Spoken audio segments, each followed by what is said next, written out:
ನಮ್ಮ ಉತ್ತರ Karnataka auto rickshaw ಚಾಲಕರ ಸಂಘದಿಂದ ಹುಬ್ಬಳ್ಳಿ ನಗರದ ಹುಬ್ಬಳ್ಳಿ ಠಾಣಾ ವ್ಯಾಪ್ತಿಯ ಆನಂದನಗರ ಇಲ್ಲಿ ಒಂದು ನಮ್ಮ ಈ ಏರಿಯಾದ ಕಾರ್ಪೊರೇಟರ್ ಆಗಿರ್ತಕ್ಕಂಥ ಆರ್ ಭದ್ರಾಪುರ ಅವರ ಒಂದು ಸಹಾಯ ಹಸ್ತದಿಂದ ಒಂದು ಒಳ್ಳೆ ರಿಕ್ಷಾ ಸ್ಟ್ಯಾಂಡ್ ಮಾಡಿದ್ದಾರೆ. ಈ ರಿಕ್ಷಾ ಸ್ಟ್ಯಾಂಡ್ ಒಂದು ಒಳ್ಳೆ ರೀತಿಯ ಕಟ್ಟಿದ್ದಾರೆ ಮತ್ತು ಇಲ್ಲಿಂದ ಇದರ ಸದುಪಯೋಗವನ್ನು ಇಲ್ಲಿ ಜನ ಪಡ್ಕೋಬೇಕು. ನಂಬರ್ 1. ಎರಡನೇದಾಗಿ ಈ ಕಾರ್ಯಕ್ರಮ ಬರ್ತಿನ ಮುಂಚೆ ಇಲ್ಲಿ ಹೇಳ್ತಾ ಇದ್ರು, ಇಲ್ಲಿರೋ ರಿಕ್ಷಾ ಡ್ರೈವರ್ಸ್ಗಳೇನೆ ವಾಲಂಟಿಯರಿ ಶಾಲಾ ಬಿಡೋ ಸಮಯಕ್ಕೆ ಮತ್ತು ಶಾಲಾ ಸ್ಟಾರ್ಟ್ ಆಗೋ ಸಮಯಕ್ಕೆ ಅವರೇ ಟ್ರಾಫಿಕನ್ನು ಕಂಟ್ರೋಲ್ ಮಾಡಿ ಮಕ್ಕಳನ್ನ ಸುರಕ್ಷತೆ ಬಗ್ಗೆ ಯೋಚನೆ ಮಾಡ್ತಾರೆ ಅಂತ ಹೇಳಿದ್ರು. ಭಾಳ ಖುಷಿ ಅನ್ನಿಸ್ತು.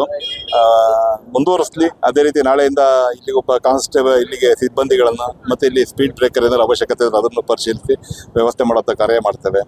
ಮತ್ತು ಈ ಮಂತು ಈ ಸಂಚಾರ ಸಪ್ತಾಹ ನಡೀತಾ ಇದೆ. ಜಾಗೃತಿ ಸಪ್ತಾಹ ನಡೀತಾ ಇದೆ.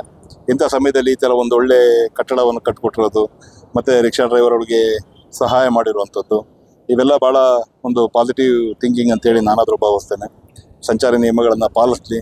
ಅದೇ ರೀತಿ ರಿಕ್ಷಾ ಡ್ರೈವರ್ಗಳು ಸಹ ಅಷ್ಟೇ, ಅವರು ಸಹ ಶಿಸ್ತಿನಿಂದ ಪ್ರತಿದಿನ ಸಮವಸ್ತ್ರ ಧರಿಸುವಂಥದ್ದು. ಆಮೇಲೆ ರಸ್ತೆಯಲ್ಲಿ ಅವರು 24 ಗಂಟೆ ರಸ್ತೆಯಲ್ಲಿ ಇರ್ತಾರೆ.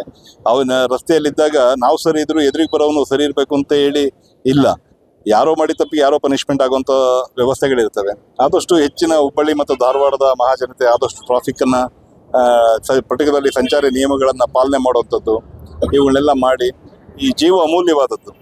ಈಗ ನಮಗೆ ಮುಂದೆ ಹುಡ್ತೀವೋ ಇಲ್ವೋ ಗೊತ್ತಿಲ್ಲ, ಅಥವಾ ಪುನರ್ಜನ್ಮ ಇದೆಯೋ ಗೊತ್ತಿಲ್ಲ. ಅದಕ್ಕೆ ಡಿ.ವಿ. ಗುಂಡಪ್ಪನವರು ಒಂದು ಕಡೆ ಬರೀತಾರೆ, ಮರಣದಿ ಮುಂದೇನು ಭೂತವೋ, ಪ್ರೇತವೋ, ಪಿಶಾಚಿಯೋ, ಪುನರ್ಜನ್ಮವೋ, ಸ್ವರ್ಗವೋ, ನರಕವೋ, ಅದೇನೋ ಮರಳಿ ಬಂದವರು ಇಲ್ಲ, ವರದಿ ತಂದವರು ಇಲ್ಲ, ಧರೆಯ ಬಾಳ್ಗೆಯೇನಾದರೂ ಮಂಕುತಿಮ್ಮ ಅಂತ ಡಿ.ವಿ. ಜಿಯವರು ಬರೀತಾರೆ.